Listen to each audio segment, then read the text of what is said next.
ஒரு கடாயில் 2 ஸ்பூன் எண்ணெய் ஊற்றிக்கோங்க.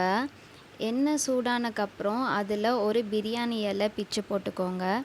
அது கூடவே 1/4 ஸ்பூன் சோம்பு ஆட் பண்ணிக்கோங்க. அது பொரிஞ்சக்கப்புறம் ஒரு பெரிய வெங்காயம், ஒரு பச்சை மிளகா கட் பண்ணதை நம்ம ஆட் பண்ணிக்கலாம். வெங்காயம் நல்லா ஃப்ரை பண்ணிக்கலாம். இப்போ இது நல்லா வணங்கினக்கப்புறம் 1/2 ஸ்பூன் இஞ்சி பூண்டு பேஸ்ட் ஆட் பண்ணிக்கோங்க. அதையும் நல்லா கிளறி விட்டுக்கோங்க. இஞ்சி பூண்டு பேஸ்ட் நல்லா வணங்கினக்கப்புறம் ஒரு தக்காளி கட் பண்ணதை நம்ம சேர்த்துக்கலாம். இப்போ கொஞ்சம் கருவேப்பிலை, கொத்தமல்லி ஆட் பண்ணிக்கலாம். இது நல்லா வணங்கிடுச்சு. இந்த ஸ்டேஜில் நம்ம மசாலா பவுடர்ஸ் ஆட் பண்ணிக்கலாம். அது என்னென்னு பார்த்தீங்கன்னா, 1 ஸ்பூன் மல்லித்தூள், 1/4 ஸ்பூன் மிளகாய்த்தூள், 1/2 ஸ்பூன் மஞ்சத்தூள், 1/2 ஸ்பூன் கறி மசாலா பவுடர்.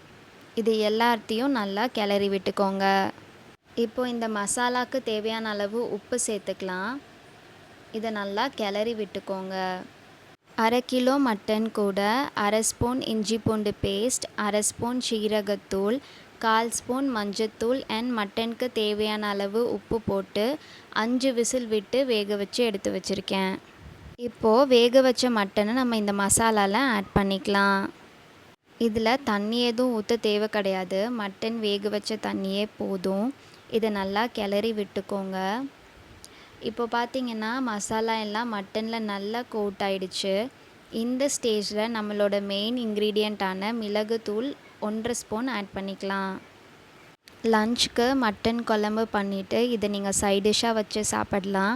அப்படி இல்லைன்னாலும் டின்னருக்கு தோசை, சப்பாத்திக்கும் இது செட் ஆகும். இது நல்லா மிக்ஸ் ஆகிடுச்சு. இப்போது கொத்தமல்லி தூவி இறக்குனா நம்மளோட மட்டன் மிளகு வறுவல் சர்வ் பண்ணுறதுக்கு ரெடி.